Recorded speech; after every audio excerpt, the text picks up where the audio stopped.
प्रदोष व्रत अति मंगलकारी और शिव कृपा प्रदान करने वाला है।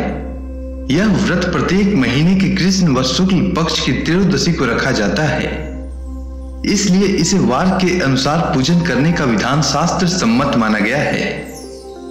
यदि इन तिथियों को सोमवार हो तो उसे सोम प्रदोष व्रत कहते हैं, यदि मंगलवार हो तो उसे भौम प्रदोष व्रत कहते हैं, और शनिवार हो तो उसे शनि प्रदोष व्रत कहते हैं। विशेषकर सोमवार, मंगलवार एवं शनिवार के प्रदोष व्रत अत्यधिक प्रभावकारी माने गए हैं। प्रत्येक पक्ष की त्रयोदशी के व्रत को प्रदोष व्रत कहते हैं। सूर्यास्त के पश्चात और रात्रि के आने से पूर्व का समय प्रदोष काल कहलाता है। इस व्रत में महादेव भोले शंकर की पूजा की जाती है। इस व्रत में व्रती को निर्जल रहकर व्रत रखना होता है। इस दिन प्रातः काल स्नान करके भगवान शिव की बेल पत्र, गंगा जल, अक्षत, धूप दीप सहित पूजा करें। संध्या काल में पुनः स्नान करके इसी प्रकार से शिव जी की पूजा करना चाहिए। इस प्रकार प्रदोष व्रत करने से व्रती को पुण्य की प्राप्ति होती है। अब चलिए सुनते हैं शनि प्रदोष व्रत की कथा। प्राचीन समय की बात है। एक नगर में एक सेठ रहता था। वह धन, दौलत और वैभव से संपन्न था। वह अत्यंत दयालु था। उसके यहां से कोई भी खाली हाथ नहीं लौटता था। वह सभी को जी भर कर दान दक्षिणा देता था। दूसरों की सुखी में ही उसे सुख प्राप्त होता था। हर कोई सेठ जी का बहुत सम्मान करता था। लेकिन इतना सब कुछ होने के बाद भी सेठ और सेठानी को एक बहुत बड़ा दुख था। दुख का कारण था उनके संतान न होना। संतानहीनता के कारण दोनों सदैव दुखी रहा करते थे। एक दिन उन्होंने तीर्थ यात्रा पर जाने का निश्चय किया और अपने काम काज सेवकों को सौंप चल पड़े। अभी वे नगर से बाहर निकले ही थे कि उन्हें एक विशाल वृक्ष के नीचे समाधि लगाए एक तेजस्वी साधु दिखाई पड़े।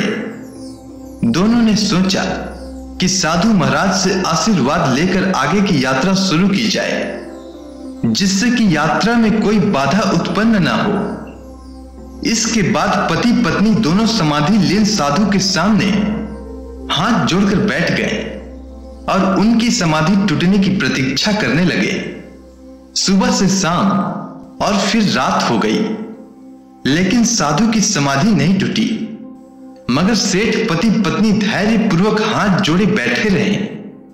अंततः अगले दिन प्रातः काल साधु महाराज समाधि से उठे। उन्होंने सेठ पति पत्नी को देखा तो मंद मंद मुस्कुराए और आशीर्वाद स्वरूप हाथ उठाकर बोले, मैं तुम्हारे अंतर मन की कथा भांप गया हूं वत्स। मैं तुम्हारे धैर्य और भक्ति भाव से अत्यंत प्रसन्न हूं। साधु ने इसके बाद संतान प्राप्ति के लिए उन्हें शनि प्रदोष व्रत की विधि बताई और शंकर भगवान की वंदना इस प्रकार करने के लिए बताई। हे रुद्र शिव नमस्कार, शिव शंकर जग गुरु नमस्कार, हे नीलकंठ सुर नमस्कार, शशि मौली चंद्र सुख नमस्कार, हे उमाकांत शुद्धि नमस्कार, उग्र त्वर रूप मन नमस्कार, ईशान इस प्रभु नमस्कार, विश्वेश्वर प्रभु शिव नमस्कार। इसके बाद दोनों तीर्थ यात्रा को गए। तीर्थ यात्रा के बाद दोनों वापस घर लौटे और नियम पूर्वक शनि प्रदोष व्रत करने लगे। कालांतर में सेठ की पत्नी ने एक सुंदर पुत्र को जन्म दिया।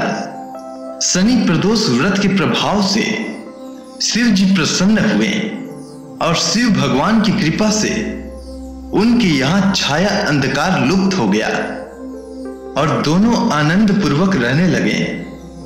अगर आपको यह कथा अच्छी लगी हो तो कमेंट सेक्शन में ओम नमः शिवाय लिखना न भूलें। धन्यवाद।